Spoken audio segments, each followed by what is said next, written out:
नगरी पुष्कर में इन दिनों ऐसा दृश्य देखने को मिला जिसने श्रद्धालुओं के साथ साथ पर्यटकों को भी हैरान कर दिया। एक और 43 डिग्री की झुलसा देने वाली गर्मी और दूसरी तरफ धधकती 9 अग्निधूनियों के बीच बैठकर एक विदेशी योगिनी ने 23 दिनों तक कठोर तपस्या कर आध्यात्मिक साधना की मिसाल पेश कर दी।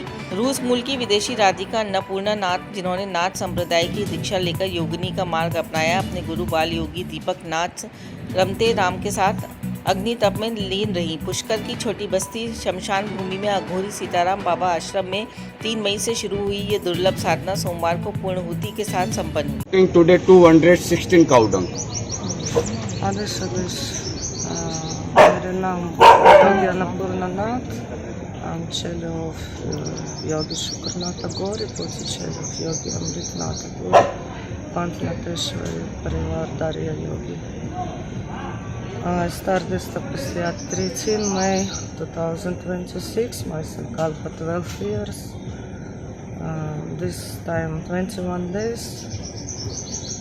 Next time I hope it will be possible make 41 days next year.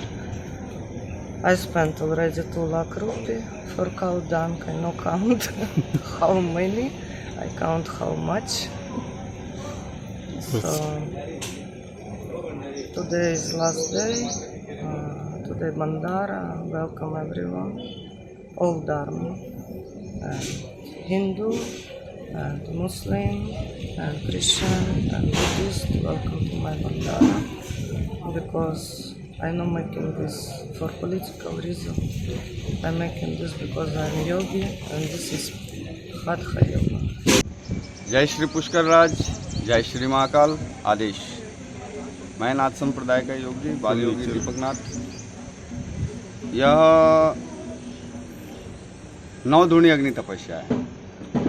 9 धूनी अग्नि तपस्या हमारे संत महात्माओं ने आदि अनादि काल से किया है। यह हमारे गुरु महाराज का बीज मंत्र का जाप किया जाता है इसके अंदर, जो कि आदि अनादि काल से जितने भी संत महात्मा हुए गुरु महाराज के बीज मंत्र का जाप करके उन्होंने तपस्या किया, तपस्या को पूर्ण किया। तो हमने पुष्कर में 3 मई से 25 मई तक का अग्नि तपस्या का दिन रखा, जो यह 23 दिन हुआ। आज संत सम्मेलन, भंडारा और पूर्णाहुति तपस्या की तपस्या पे से साधु को उठाया जाएगा, उनका उपवास पूरा किया जाएगा, पूर्णाहुति किया जाएगा, उपवास को तोड़ा जाएगा। तो यह तपस्या हमारे संत महात्माओं ने आदि अनादि काल से किया, तो इसी को हम निभा रहे हैं। क्या उद्देश्य है इसका कराने का? हमारे संत महात्माओं का एक ही उद्देश्य होता है, नगरी का भला। कभी भी संत महात्माओं ने तपस्या किया है तो नगरी के कल्याण के लिए ही किया है।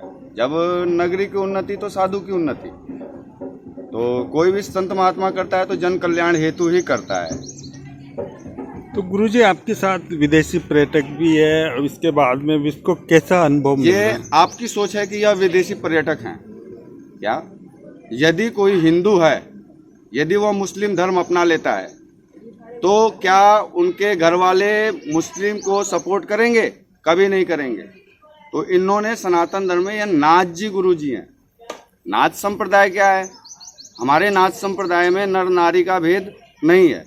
यदि नर है, गले में जनेऊ है तो औघड़ बोलेंगे, कानों में कुंडल है तो नाथ जी बोलेंगे, चाहे वो नर हो या नारी हो।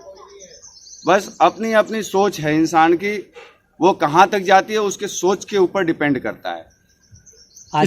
इसके अलावा क्या प्रोग्राम रखोगे कि तपस्या के बाद समाप्त पूर्णाहुति के? जैसे कि आज हमारे संत महात्मा आएंगे, उनका मान सम्मान, भंडारा, अपने नगरी का भंडारा, नगरी के जो भी मानित सम्मानित लोग हैं वो पहुंचेंगे, और हमारे कम से कम 200 से 250 महात्मा पहुंचेंगे। 12-1 बजे भंडारा चालू होगा, और कल भस्मी की विसर्जन की जाएगी।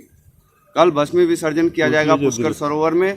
फिर उसके साथ साथ ब्रह्मा जी के दर्शन, फिर परिक्रमा, फिर अपना उसके साथ पूर्णाहुति, फिर महाकाल की नगरी के यदि सौभाग्य होंगे तो उनके दर्शन करेंगे। क्या संदेश देना चाहते हैं?